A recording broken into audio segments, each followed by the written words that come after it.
Hey guys, it's Ben the Coin Geek at Old Pueblo Coin, and today I have for you a huge batch of crossovers, everything in an ANACS holder, and all to PCGS for crossover.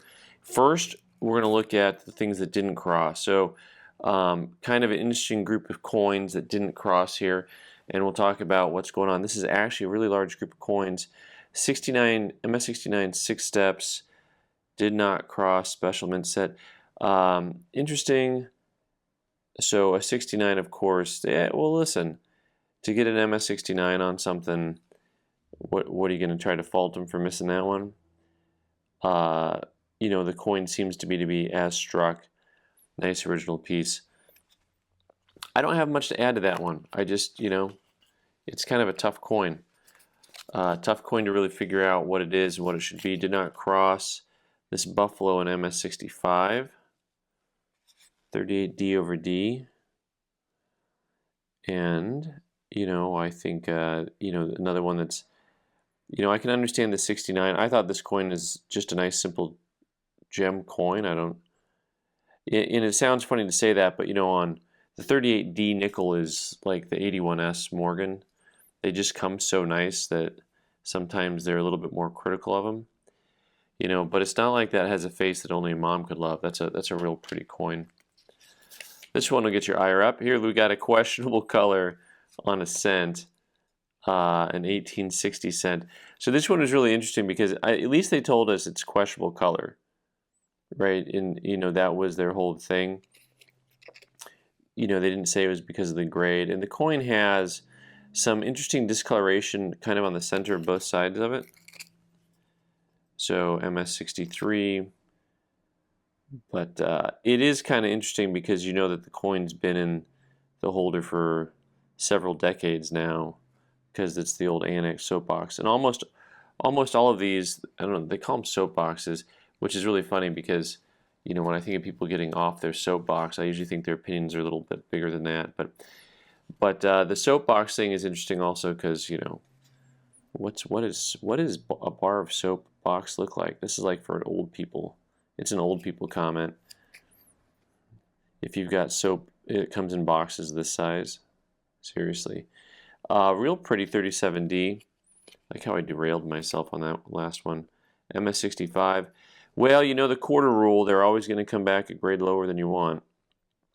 So I'm not surprised on this one, although it appears to be pretty gemmy and some nice toning. The point about that cent is that it was already really a nice grade in a holder for a long time. So if the color was played with, it was several decades ago. All right, so this one we got a 1925 Standing Liberty quarter.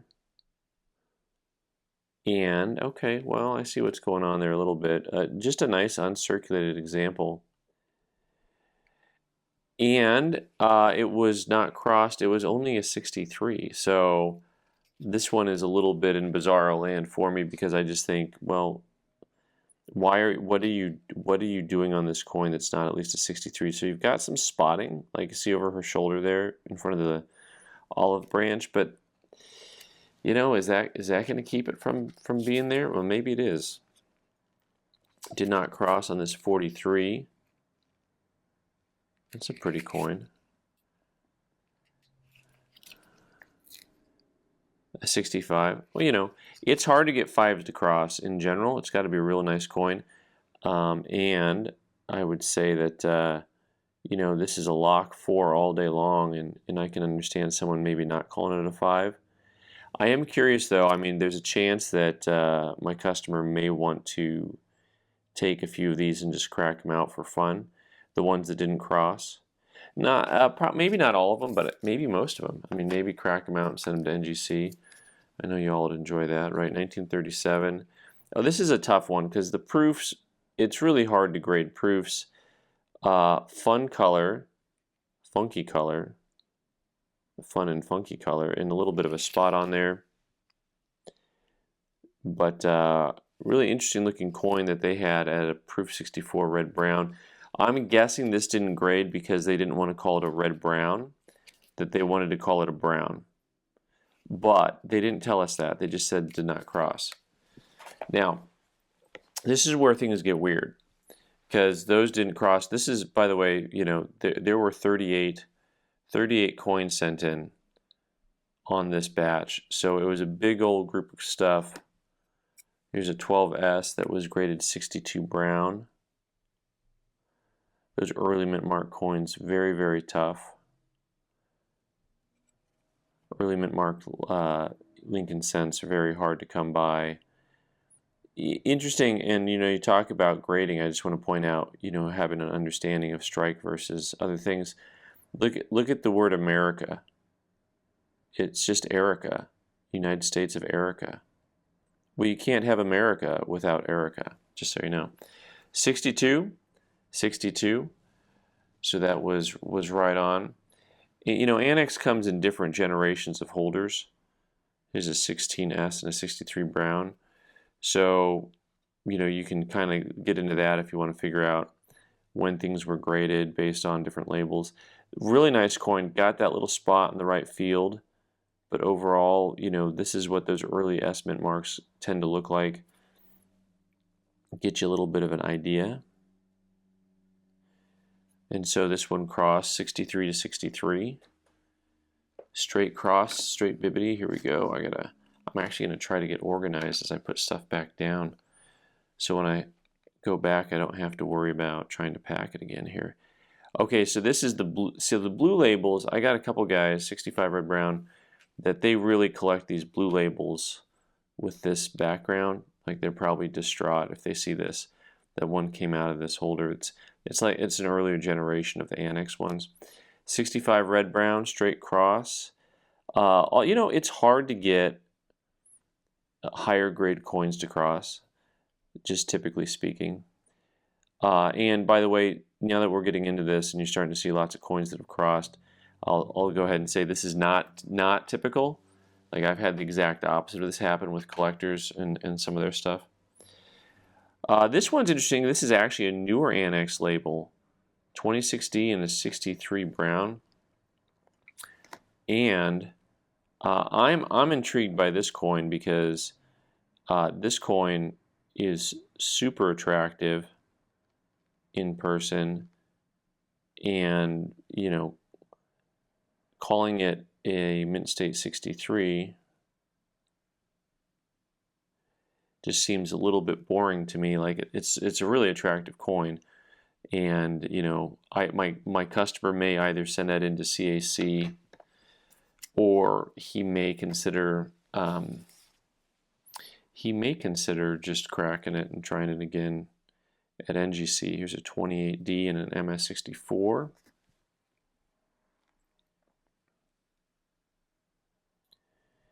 You know, and this coin looks every bit as nice as that 26 does in a 4 holder.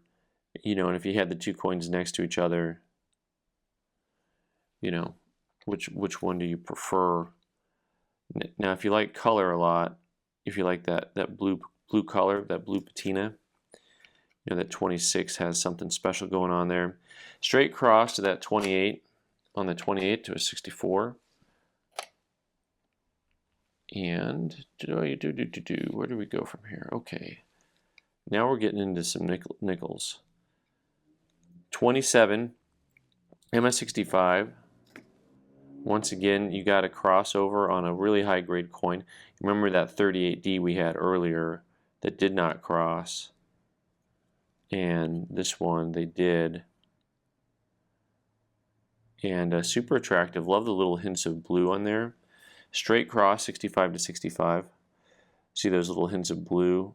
That's really a fun look for me. I like that color quite a bit actually on those. Next up, a 28D and a 64.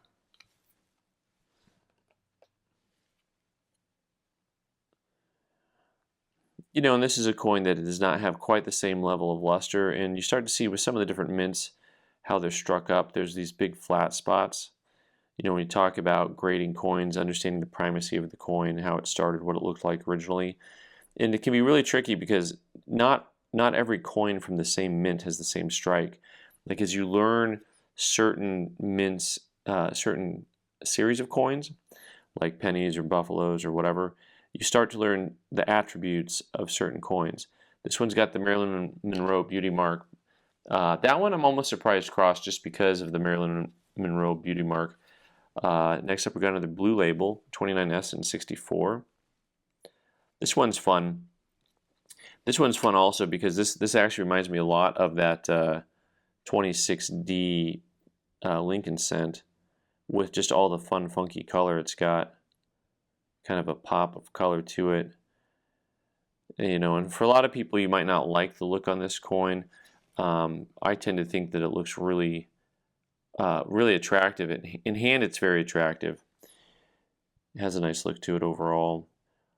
You know, and you also get to feel for, you know, the difference. I was talking about the strike on some of these buffaloes, and you know just how much hairline you have when you look at where the braid goes, where the braid kind of runs over the jawline and the ear, that portion, and just how flat that looks.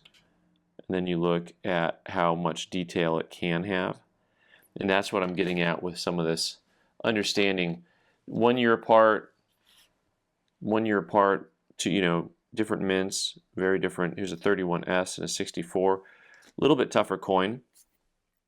31S's are always just a little bit tougher, and they're pretty tough to get in a gem grade.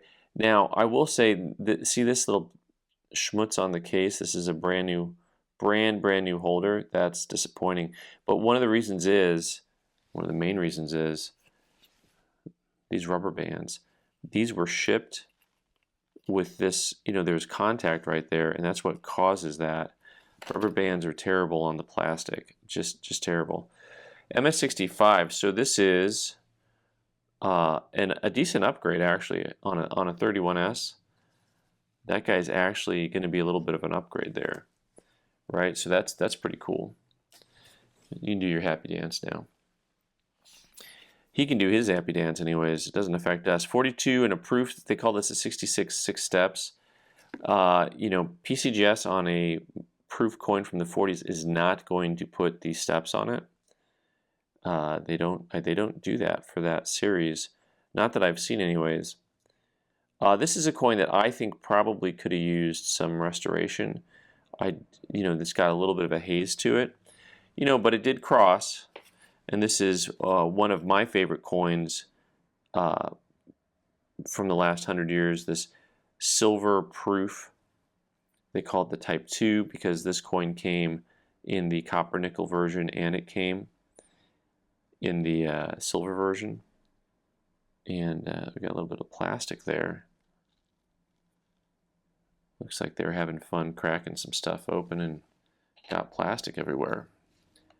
I don't know what that's like. Next up, we're getting some really pretty mercury dimes. This 1918 full split bands, MS61.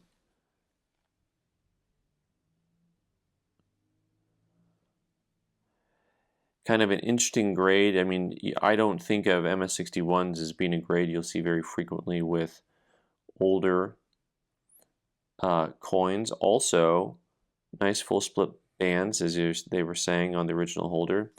62 full split bands. Interesting coin because they did upgrade at just 1 point. Once again, you know, in generally speaking, you got to have something that's really kind of detrimental to the eye to stop a coin from being a 3. And you know, they're probably referring to the fact that you've got a couple big hits right there in the center on the cheek and the jawline. You know, but the coin itself is really attractive, really attractive. So there's another upgrade in the group. 1923 and a 64 full split bands, keeping it real here, staying the same grade.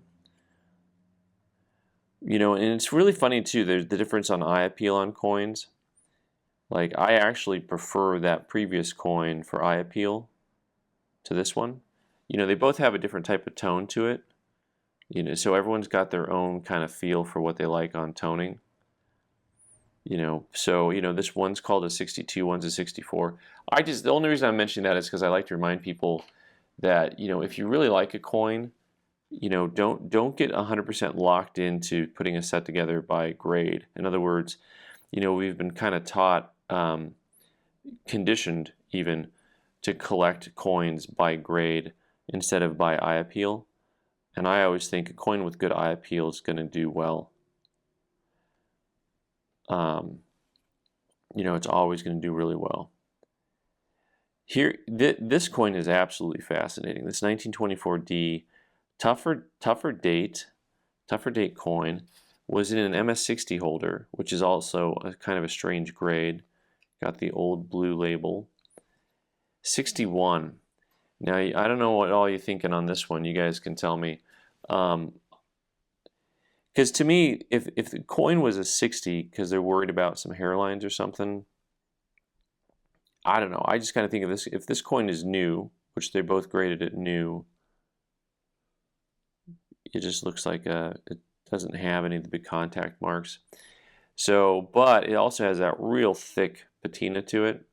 And I'm using the word thick on purpose because, this has a very light patina to it. This has this stuff, the way it's on the coin, that's never coming off. So for the guys who consider all toning to be damage, that's just kind of an example of that thick toning and what it looks like. 27S AU58, straight cross on this guy. So let's look at an AU58, shall we? 27S. You can see the white, all that white across the high points.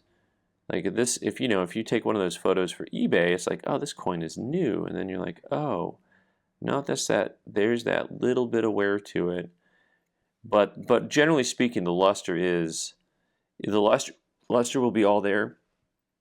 Pardon me, I'm getting verklempt. The luster will be all there, but you'll have just that little sign of wear on it when you get the coin at an angle, and that's something that we'll see a lot on coins that are toned. It's harder to tell, but then when you compare it to something that's really lovely, so this is a 65 on this 1930, and once again, you can't just go buy ANACS soapbox coins and get them upgraded.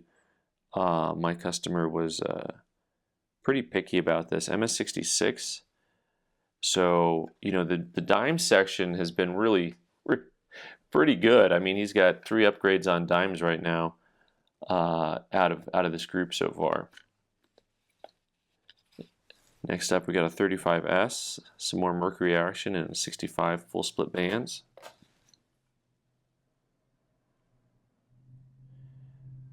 And once again, you've got a lot of old toning to it. There's the full split bands. That center band section needs to be all the way across. Nice and pretty. Same bat channel here. We got the same results. 35S, 65, same grade. I think this is the last of the dimes. We got this 37D and a 65 full split bands. Which, by the way, the difference between a full band and full split bands, I don't think PCGS or NGC recognize this at all. I'll just tell you what I've been taught. And so the split bands is just that line down the middle. That would be full bands.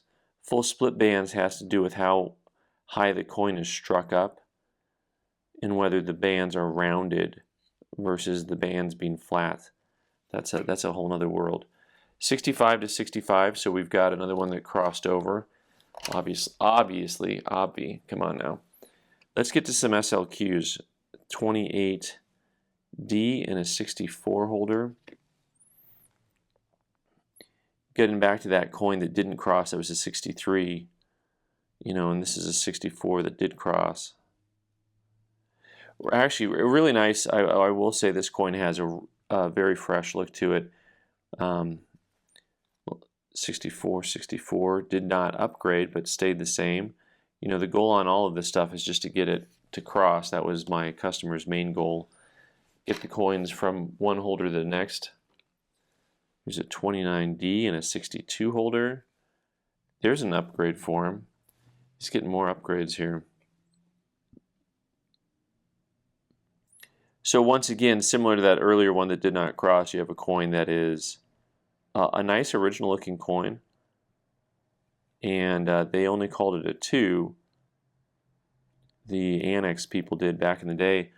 And so a 3, once again, I like that other coin for maybe some future video for a crack out and send it in. Here's a 35S that they called 62.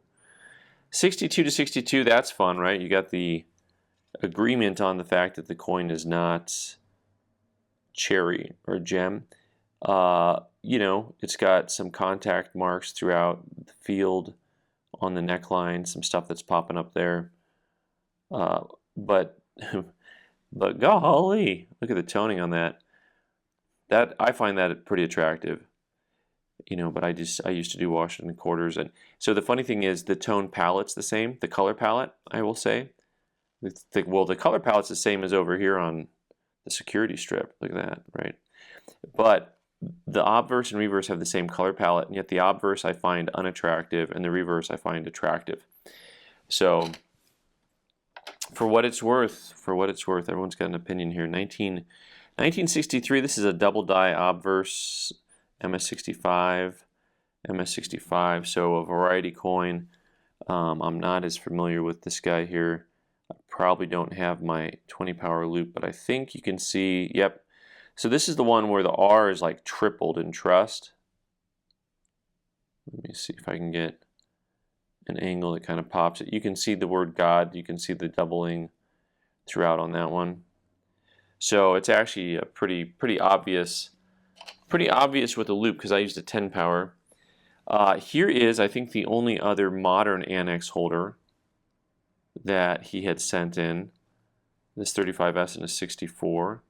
Pardon me, 1935 Philly, a 64. So it went from a 4 to a 4. You know, and this is a coin that is not, you know, most of your Philly mints, even from the 30s, are not super scarce in high grade on your walkers. So what I'm saying is that a lot of times they don't jump up a lot from one grade to the next until you get to the highest, hardest grades to get. But having said that, I really like this coin. I mean, I like this coin as a 5. I think that coin has the look. I mean, it's just, it doesn't have any distracting marks. You know, it doesn't have that. Lots of times this field right here, you just get all scratched up. Same with, you know, the big open spots. The sun, it doesn't have any big contacts to it. You got a nice strike over the center of the coin without much contact. Yeah, pretty coin. All right, speaking of MS65s, I mean, that's a tough coin right there, 39S. I bet you he bought this coin at a discount, right? In other words, that's the type of coin where if it's an expensive coin in a 5 holder, someone's going to see it in an ANACS holder and probably discount it a little bit. So that probably paid for his grading fees. And if you compare this to the previous coin, you'll see what I'm talking about. This coin actually has a little bit more, little line there in the field, and then the skirt, the dress, has a lot of those little contact marks on it, and you see a little bit of break in the action here, where on this coin, you know, you don't have as many contacts. Of course, coins have at a minimum 2 sides to them, and yeah, well, I convinced myself that 35 is a 65 and undergraded. There you go. I talked myself into it. But really a lovely coin on this 39S. A little bit of some slight contact here on the wing, but really a lovely coin. That's a toughie. Those walkers can be real tough to get in high grade. So let's get another one to look at that's also a 64 in this 46S, and then we can talk about the difference. So this, once again, some of the mottled toning, heavy, thick areas on it. A few more. See, there's a little bit bigger ding on that guy than you have on the other 2 that you looked at. And There's the S mint mark over here on the edge. But still between those three walkers, I still like the first one the best, the 35. Although this one is very attractive. You know, that toning is going to be heavy for a lot of people. Maybe not what they're looking for. This one's, you know, I'll tell you right away, I can't grade proofs, right? But proof 65 to proof 66, there's an upgrade for him. And I actually thought this coin could in some way be even nicer than that. I mean, it's just really cherry. And it has the toning that I like versus the, you know, it's got some really strong cobalt blue on the edges, and you know, has a touch of cameo to it, just barely, but super attractive for a proof. Some of those proofs come just kind of glossy and not that attractive. Next up is a 90S in 64, a little bit better date. And of course, now your eye might be drawn right away to the problems on this coin. You know, there's a little bit of a hit in the field in front, but the cheek's very clean. The field behind her head's super clean, and the back of the coin is really solid for a 90S. Yeah, the reverse is really high. I mean, the reverse looks like a grade up. The whole coin got a grade up. That's actually a nice step up for my customer, because I don't remember the numbers, but I think the coin like doubled in price or more from a 4 to a 5. It was a big jump, whatever it was. So there's a nice upgrade for him on that. Some of these other upgrades are a little bit more minor.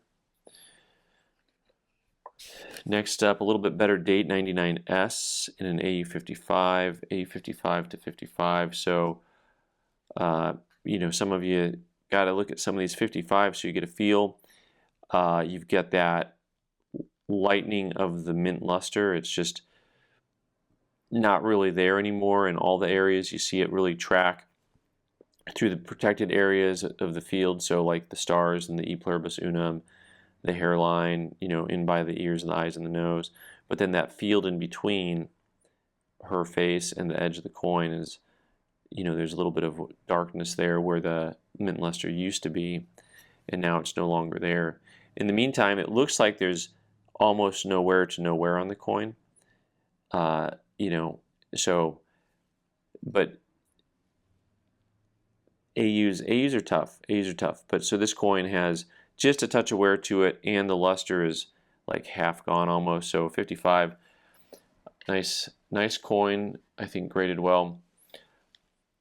This one is interesting. Now I'm not a coin expert, guys, but 21S here, 64 to 64. I've had a lot of 21S's and D's in gem. This coin to me is a gem. I would. It's just really nice.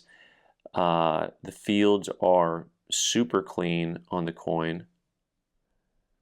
And these coins, the 21S and 21D both have big jumps in gem grade, so an MS65 grade. The back of this coin almost looks like that San Francisco dollar that they made in 2006. I mean, just no marks to it. And then the obverse, you know, these coins come really flat in general, so lots of times you see a flatness by the ear. This one has a little bit more, a nice strike for the coin, for the date. You do have contact marks on the cheek. The fields though are just stunning, and it has a real nice freshness to it. So that one crossed, of course, but that one I might encourage him to do something dumb like crack it out and try again. 1934 and an MS63. And here's another coin that has just a lot of originality going for it and some really big open fields. Problem-free, 63 to a 65. Well, how about them apples? That's a nice pickup. I think that coin doubles in price too. Something like that. It had a pretty big jump for him. Yeah, 34D. We're down to our last couple here. 34D and a 62 to a 63. There's another jump form on this coin, which has the open fields like the previous coin, but you see those what I would describe as heavier marks on the cheek. And so I think that probably really affects it quite a bit between the two coins. And this can be tricky because if your eye's not trained to that, you look at these two coins and see them as almost the same or similar. But once you get that angle and you see the whiteness pop up across the cheeks, that's a thing. And of course you got heavier contact marks across the eagle, so that's going to knock the grade down a little bit. Still upgraded from a 2 to a 3. And last but not least, we have this 35S. This one intrigued me a little bit because it was a 61 and it stayed a 61. And I kind of liked the overall detail of this coin, at least like that 62, but it's okay. I mean, once again, you talk about some of the flatness on that cheek, some of the hits there, but really neat looking coin all around. Maybe they don't like the toning, right? Like too many stains. It does have this funky stain down here at the bottom. That's interesting because they crossed it, but that's like biohazard down there. Maybe I don't know if that's going to stay on the coin or not.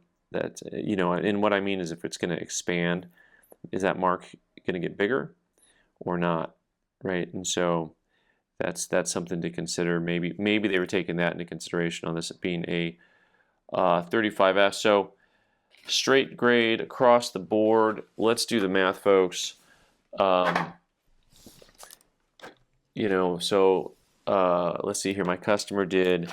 See, there was 38 coins, and what did he have? 7 did not cross, so he was 31 over 38, but he also had 9 that plussed, so carry the 5, and then that means he did 1,000% better than I would have if I had entered my own coins into this equation.